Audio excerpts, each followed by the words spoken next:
Hello Capricorn, Sun, Moon, Rising, and Venus signs. Kamusta kayo? Sana po nasa mabuti kayong kalagayan. Welcome back po sa Star Tarot. At kung bago kayo rito, welcome din po kayo. Please subscribe, like, share my videos, and leave me a comment kung nakaresonate kayo. Thank you. So, Capricorn, we have dog close up. Sabi dito, pleasure with a close friend. Ayan. So, time din ninyo ito siguro na makapag-unwind kayo, makapag-catch up kayo with your friend, kaya go for it. So, we have scissors, disappointment in some affair. Ayan, maaaring kaya kayo makikipag-kita or makikipag-band muna with your, with your close friend kasi maaaring meron kayong mga disappointments, no? Sa ngayon na naranasan. At gusto mo lang na mabago ang environment mo, 'di ba? Makapag-chill ka muna kasi baka nabwisit ka dito. So we have bull, do not back down from opposition, show strength and fortitude. Okay? Huwag kang susuko. Alright? Huwag mong susukuan ng mga bagay na ganito. Kung alam mong nasa tama ka, ipaglaban mo kung ano ang dapat na ipaglaban. Wag kang paghihinaan ng loob, wag kang magpapakita ng kahinaan, 'di ba? Ipakita mo na lumalabang ka. Ipakita mo na meron kang karapatan, may kakayanan, ganon. So we have nest. An emotionally secure, loving family is important to you. So this is really beautiful. Kasi above anyone else, siguro yung pamilya mo ang mahalaga sa iyo. Ang pamilya mo, ang well-being ng pamilya mo, ang ikakasaya ng pamilya mo, yung safety ng pamilya mo, yung well-being ng pamilya mo, siguro yun ang pinaka-importante sa iyo. So we have tortoise, slowly but surely getting ahead. Okay?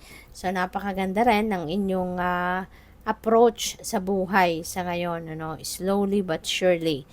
Kasi kapag nagmamadali din tayo, 'di ba? Madalas nagkakamali, madalas meron nakakalimutan, madalas nabubulilyaso, no? Kasi maraming nasasayang. Pero ang approach ninyo kabaliktaran nito, no? Mabagal man ang usad ng mga kaganapan sa buhay mo, pero at least sigurado ka sa bawat step na gagawin mo.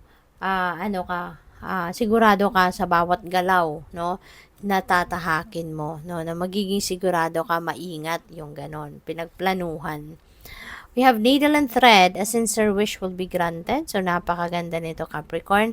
Kasi meron kang pinaka-wish, no? Sa kaibuturan ng inyong puso na ibibigay na sa'yo ng universe. No? Parang heads up na ito sa'yo na kung ano man itong pinaka-sincere wish mo ay matutupad na. Yan ay ibibigay na sa'yo. Ibibless na sa'yo. And there is an exciting event as well na pupuntahan kayo. Pwedeng party ito, celebrations, merong announcement siguro, mga ganon. It's Chinese New Year din sa ngayon, kaya pwedeng mag-a-attend kayo ng mga celebration ng Chinese New Year, pwedeng ganon din ang ganap dyan. So we have unicorn, use your intuition to make beneficial changes. Okay? Always, kahit ano man ang sitwasyon sa buhay natin, kailangan lagi tayong nakikinig sa ating gut feel. Lagi tayong makikinig sa ating intuition para magabayan tayo, no, ng universe. Let's allow the universe to be our guide through the intuition. Okay?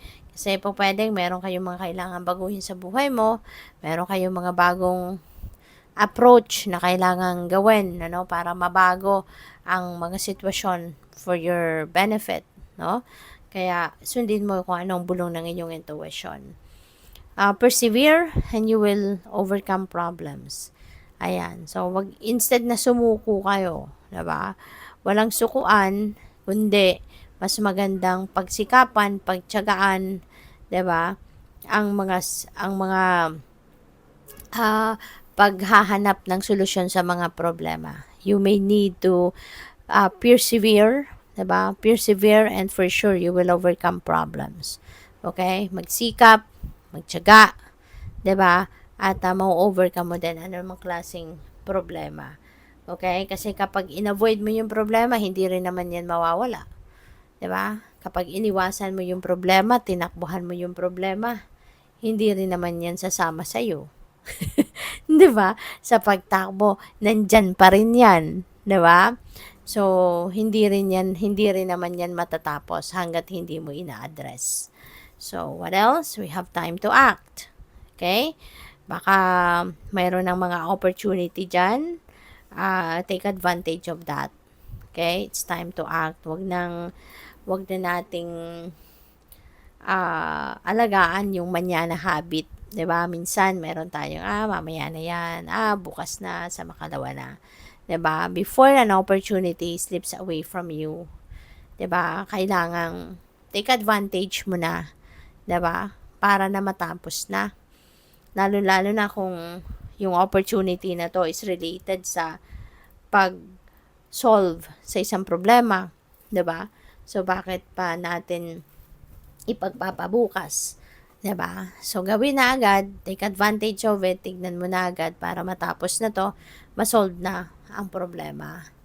So we have crib, birth, or conception of a child. So pwedeng merong manganganak dito. Pwedeng mababalitaan ninyo na may manganganak, or baka merong nagbubuntis sa inyo or sa person mo or ang person mo, or baka mababalitaan ninyo na merong someone close to your heart, no, na nagbubuntis. Pwede rin na ang iba sa inyo is going to put up a new enterprise, a new business, venture, mga ganon.